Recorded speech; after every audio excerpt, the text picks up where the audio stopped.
बच्चों, देखो हमारा जो चैप्टर हम करेंगे आज हेरिडिटी एंड इवोल्यूशन। ओके, अब हेरिडिटी एंड इवोल्यूशन में अभी हम सिर्फ आज हेरिडिटी को समझेंगे कि व्हाट इज़ हेरिडिटी, और हेरिडिटी में कौन कौन सी टर्म्स आती हैं वो हम थोड़ी सी एक्सप्लेन करेंगे आज। Heredity means what? Transmission of the characters. Characters means जो भी पेरेंट्स के पास करेक्टर्स हैं, मीन्स उनके जो गुण हैं, उनके जो लक्षण हैं, उनसे ऑफ स्प्रिंग में कौन से जाएंगे। ठीक है, ऑफ स्प्रिंग मीन्स जो बेबी बॉर्न होगा, बॉय या गर्ल। तो means what is heredity? Transmission of the characters from parents to the offspring. और इसमें हम करेक्टर्स को ट्रेट्स भी कहते हैं, क्योंकि जब आगे इसकी बायोलॉजिकल टर्म में बात करेंगे तो हम ट्रेट्स का नाम लेते हैं। तो व्हाट आर द ट्रेट्स? तो अब फर्स्ट क्वेश्चन ये आता है यहाँ पर कि कैसे करेक्टर्स पेरेंट्स से ऑफ स्प्रिंग में जाते हैं। तो इसके लिए हम सबसे पहले हमें पता होना चाहिए सेल का स्ट्रक्चर। ये हमने पढ़ा था कि cell is the basic unit of life, और सेल में सेंटर में होता है न्यूक्लियस। और जब न्यूक्लियस की बात करते हैं तो न्यूक्लियस में यू हैव रेड कि इसमें ऐसे थ्रेड लाइक स्ट्रक्चर पड़ा होता है। इसको अलग कलर से दिखा देते हैं। और ये थ्रेड लाइक स्ट्रक्चर जो होता है इसको हमने पढ़ा था, दिस इज क्रोमैटिन। तो ये वर्ड आपने जो ध्यान से सुनने हैं और याद रखने हैं कि क्रोमैटिन क्या है। न्यूक्लियस की बात की, nucleus is the centre of the cell, and in this centre of the cell there is this thread like structure जिस कॉल्ड क्रोमैटिन। वो क्रोमैटिन होता है। अब जब क्रोमैटिन की बात करते हैं तो इतना सारा ये थ्रेड लाइक स्ट्रक्चर है, ये कैसे हेरिडिटी को या कैसे करेक्टर को ट्रांसमिट करेगा। तो यहाँ पर फिर क्वेश्चन आया। तो क्वेश्चन को सॉल्व करने के लिए क्या आंसर होता है कि ये क्रोमैटिन जो होता है वो जिस समय सेल डिवीज़न की स्टेट में जाती है तो वहाँ पर ये थ्रेड लाइक स्ट्रक्चर्स बिल्कुल अच्छे से क्रोमोसोम्स में कन्वर्ट हो जाते हैं।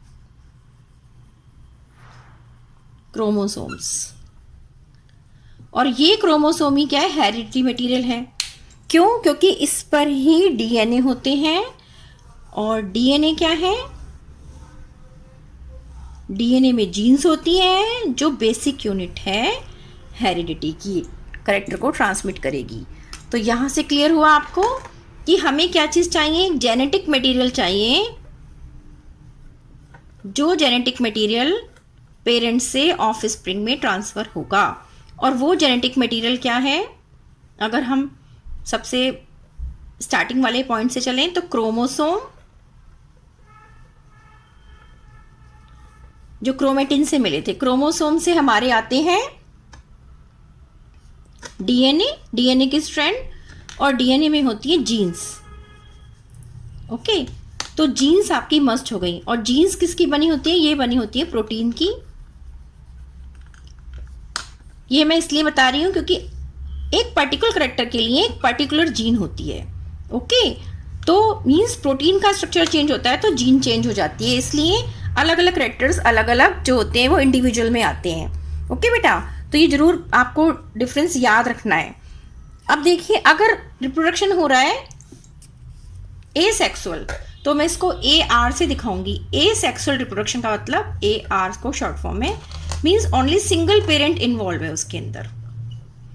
तो वहां पर जैसा पेरेंट होगा वैसी ऑफ स्प्रिंग हो जाएगी, क्योंकि उसी के जीन्स इन्वॉल्व हो रही हैं।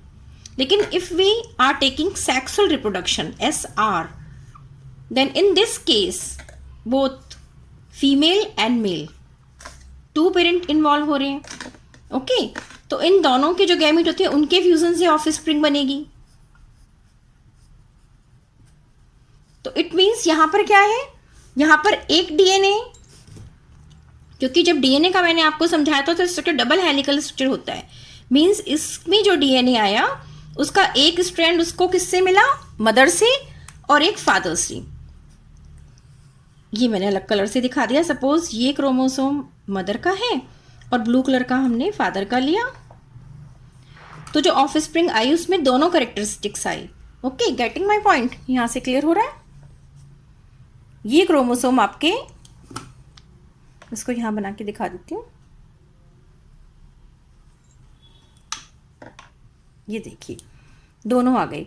इट मीन्स वेरिएशंस जो आती हैं वो सेक्सुअल रिप्रोडक्शन में आती है, क्योंकि वहाँ पर दोनों पेरेंट की इन्वॉल्वमेंट है, मेल फीमेल एंड मेल की, तो वेरिएशंस आती हैं। और है वहाँ पर भी डीएनए की इन्वॉल्वमेंट, तो डीएनए अलग अलग पेरेंट से आया तो यहाँ पर वेरिएशंस आ गई। और ये डिपेंड करेगा कि कौन से करेक्टर ऑफस्प्रिंग में शो होंगे, इसको मैं भी समझाऊंगी, क्योंकि वो जानना जरूरी है कि कैसे करेक्टर्स जो होते हैं वो ऑफस्प्रिंग में शो होते हैं। इतना आपको क्लियर हो गया? जेनेटिक मटेरियल समझ आ गया, डीएनए का समझ आ गया और जीन्स का। ओके बेटा, फिर यहाँ पर एक टर्म आई थी आपकी जीन एंड एलील्स, ठीक है। और जीन्स और एलील्स में आपको फर्क पता होना चाहिए। इसको हम ड्रॉ करके एक बार समझाएंगे। Genes and alleles. ओके, अब एलील जो है, जीन्स और एलील में डिफरेंस क्या है? जीन्स तो किसी भी कैरेक्टर को शो कर रहा है, ठीक है। किसी भी कैरेक्टर के लिए डीएनए पर जो प्रोटीन प्रेजेंट है वो जीन्स है, लेकिन इस कैरेक्टर का इंडिविजुअल टू इंडिविजुअल डिफरेंस होता है। ओके, तो एलील्स क्या होता है? डिफरेंट, इसके वेरिएंट्स हो गए जीन के। जैसे कि फॉर एग्जांपल आईज हमने लिया, तो आईज कैसी होंगी? ब्राउन होंगी या ब्लैक होंगी या ब्लू होंगी? एक ही टाइप की आई होगी ना किसी भी इंडिविजुअल की, या तो ब्राउन होगी या ब्लैक होगी या ब्लू होगी। तो ये जो एक टाइप की आई है वो तो जीन है, लेकिन ये जो वेरिएंट्स हमें मिले ये सारे क्या है? ये एलील्स हैं। Getting my point? तो वो जीन का ही एक फॉर्म, जीन तो क्या है? जो ऑर्गेनिज्म को शो करेगा कि ये ब्राउन आई वाला ऑर्गेनिज्म है, लेकिन उसके डिफरेंट जो और फॉर्म्स प्रेजेंट हैं उस आई की, और जो फॉर्म प्रेजेंट है वो है ब्लैक भी है, ब्लू भी है। ओके, तो जो वेरिएंट्स हमें मिले जीन के वो होते हैं एलील्स। और जीन्स क्या है? जीन्स होती है एक पर्टिकुलर ऑर्गेनिज्म में जो शो हो रहा है करेक्टर, वो उसकी जीन्स है, उसकी बनने के बाद जो आई। और क्लियरली समझेंगे तो हम इसको, जीन को हमेशा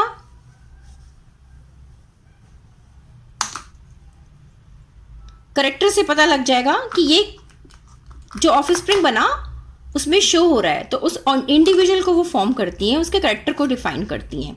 और एलील को अगर हम लेंगे तो वो डिफरेंट फॉर्म, सपोज एलील अगर हमने किसी टॉल करेक्टर के लिए लिया है तो एक हमारे ट्रेट्स, डीएनए, जीन्स, एलील्स, ये आपको क्लियर हो जाना चाहिए, ठीक है बेटा। तो अब हम आगे समझेंगे मेंडल के एक्सपेरिमेंट। थैंक यू बेटा।